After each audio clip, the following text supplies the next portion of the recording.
천연 조미료와 만능 양념장으로 맛과 건강 동시에 잡는 법을 알아봅니다.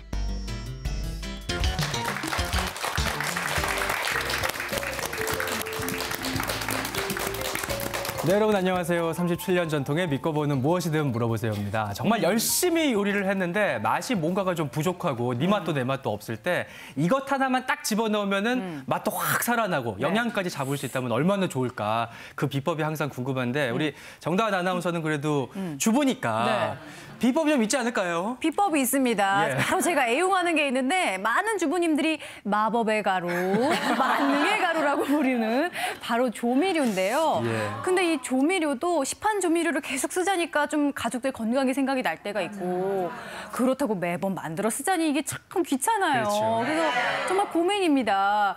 우리 살림 9단 전효주 씨는 어떻게 하시나요? 그러니까. 만들었을 것 같죠? 네. 그게 쉽지 않아요. 저도 사실 친정에 가면 어머님 만들어 놓으신 천연 조미료 살짝살짝 가지고 오거든요.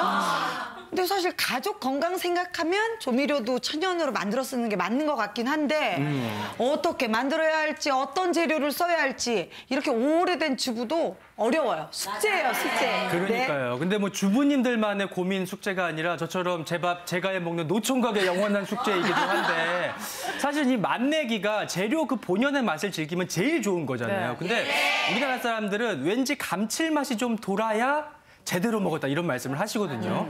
교수님, 감칠맛의 정체라는 게 뭘까요? 예. 네, 우리가요 행복감을 느낄 때 떠오르는 것은 바로 맛있는 음식을 먹는 거예요. 네, 맞습니다. 우리가 음식의 맛이라고 하는 것은 우리를 행복하게 만드는데요. 이 우리가 느끼는 맛은 한 200가지의 성분으로 이루어진 맛이에요. 그래도 우리가 기본적인 4가지 맛, 단맛, 쓴맛, 신맛, 짠맛, 이 4가지를 사음이라고 얘기를 하고요. 이 4가지 맛 말고 지금 말씀 주신 우리를 매력적으로 사로잡는 감칠맛이라고 하는 것이 바로 제5의 맛이라고 하고 있습니다. 사실 이 감칠맛이 발견된 것은 한 100년 정도밖에 되지 않아요. 100년 전에 음식에 어떤 맛이 있는데 이 맛있는 성분이 뭘까 하고 궁금해하던 차에 이 맛성분을 발견을 했는데요.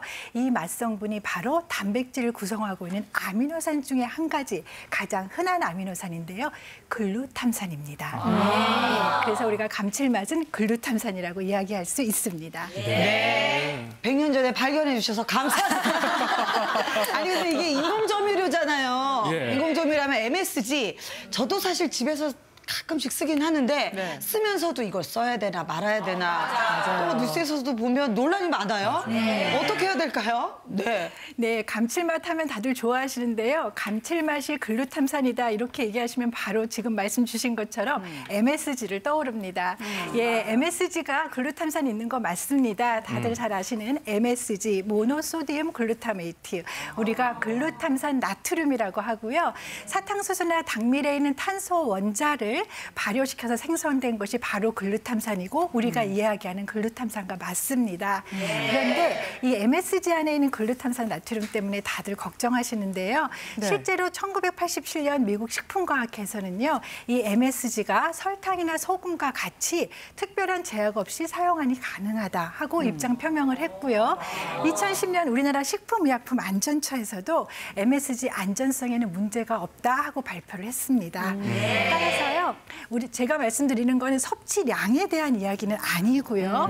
MSG 자체는 설탕, 소금, 후추 이런 거와 똑같은 발효 조미료라고 볼 수 있습니다. 그렇군요.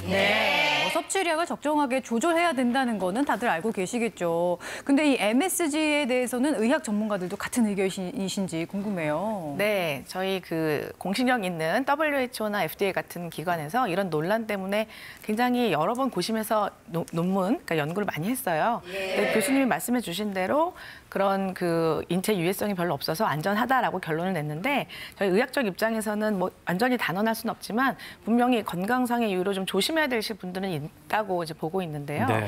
우리가 왜 설탕, 소금도 자체가 나쁜 건 아니죠. 근데 혈압, 당뇨 때문에 조심하시는 거랑 같이 이 MSG도 자체 독성, 그러니까 뭐 발암 물질 이런 건 전혀 아닌데 일부에서 3g 이상 정도로 과하게 한꺼번에 많이 드셨을 때 두통을 유발했다든지 아니면 혈압이 다소 올라갔다든지 인슐린 수치가 소비가 증가했다라는 연구 결과들이 있기 때문에 최근 유럽 식약청에서는 이게 허용 최대 섭취량을 정해서 권고하기도 했는데요.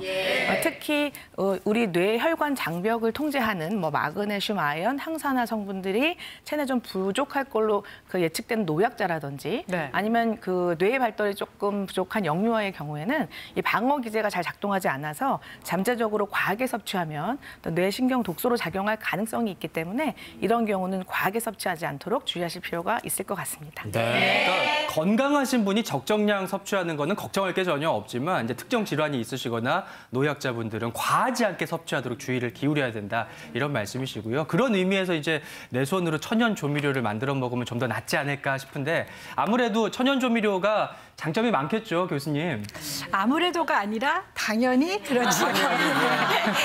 예, 우리가 천연조미료의 천연이라는 것에 이제 집중해 주시면 좋은데요. 우리가 조미료라고 하는 건 조리 방법이죠. 우리가 조리를 할 때 이제 마지막 조미료 맛을 내기 위한 성분인데요. 천연조미료는 천연 식재료를 그대로 가지고서 조미료처럼 사용하는 것입니다. 그래서 식재료가 가지고 있는 맛 성분과 또 식재료가 가지고 있는 영양 성분을 모두 섭취한다고 보시면 돼요. 그리고 또 하나 우리가 천연조미료를 만들 때는 다들 잘 아시지만 식재료를 그대로 갈아서 쓰거나 아니면 말려서 갈아서 쓰고 또 아니면 볶아서 갈아서 쓰잖아요. 예, 갈아서 쓰는 이유는 우리가 조미료를 활용하기 위해서 식재료를 그대로 먹기 위해서 하는 것이고요.